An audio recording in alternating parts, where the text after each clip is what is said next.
KGF franchise से दुनिया भर में अपनी पहचान बनाने वाले पैन इंडियन सुपरस्टार यश आज किसी परिचय के मोहताज नहीं है। प्रशांत नील की डायरेक्शन में रॉकी का उनका किरदार क्रिटिक्स और ऑडियंस दोनों को पसंद आया। यश ने दर्शकों के बीच में अपना एक ऐसा इम्पैक्ट छोड़ दिया कि लोग उनको अपना पसंदीदा हीरो मान चुके हैं। फैन उनकी फिल्म रामायणा का बेसब्री से इंतजार कर रहे थे और उसी बीच यश के 40वें जन्मदिन पर उनकी अगली film toxic a fairy tale for grown ups का टीजर भी रिलीज हो गया है। इसकी तारीफ भी हो रही है तो आलोचना भी हो रही है। सवाल उठ रहे हैं कि क्या ये फिल्म इंडियन सिनेमा का अगला एवोल्यूशन है या फिर वही पुरानी अग्रेसिव मैस्कुलिनिटी का एक नया पैकेज।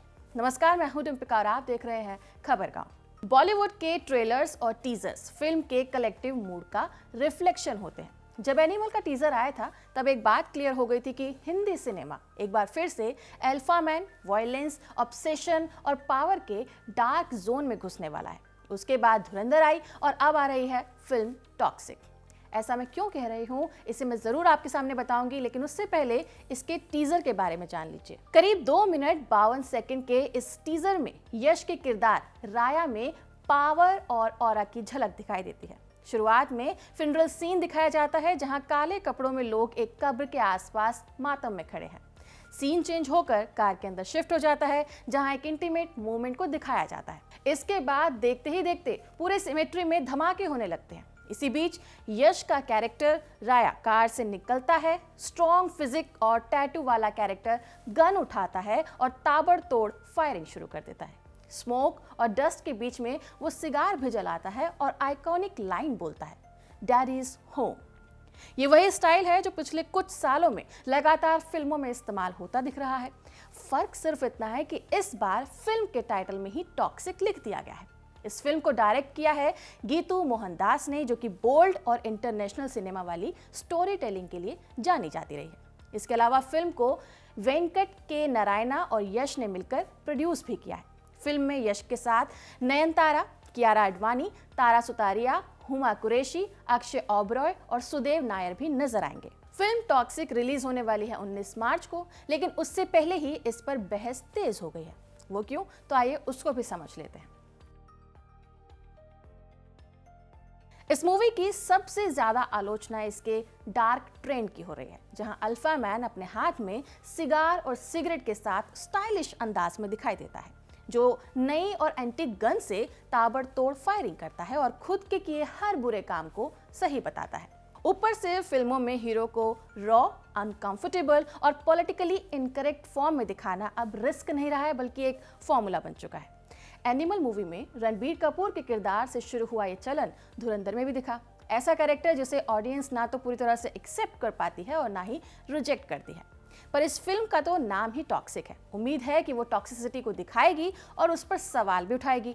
लेकिन अगर फिल्म सिर्फ एक टॉक्सिक कैरेक्टर को कूल और पावरफुल बनाकर दिखाना चाहती है तो ये कोई नई बात नहीं होगी, बस चल रहे ट्रेंड को फॉलो करने वाली बात हो जाएगी। इस मूवी में यश के अलावा अगर कोई चर्चा में है तो वो है फिल्म की डायरेक्टर गीतू मोहनदास। इंडस्ट्री में यूं तो फीमेल डायरेक्टर्स की कमी है, इसलिए उनका इस मूवी के लिए काम करना जेन्युइनली एक्साइटिंग भी है और अप्रिशिएटिंग भी।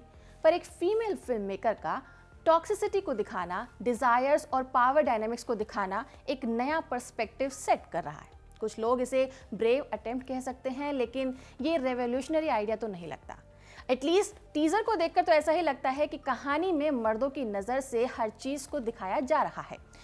हर एक सीन को जानबूझकर हीरो पर रोका जाता है। सेंसुअल सीन्स को इस तरह से फ्रेम किया गया है कि वो ज्यादा अट्रैक्टिव लगे और जहां पावर का इम्बैलेंस हो उसे भी रोमांटिसाइज करके दिखाया जा रहा है। पर ये सब तो हम सिनेमा में पहले भी कई बार देख चुके हैं और उन्होंने कुछ नया दिखाने की कोशिश नहीं की है। इसलिए इस मूवी की तारीफ सिर्फ इस बेसिस पर नहीं की जा सकती।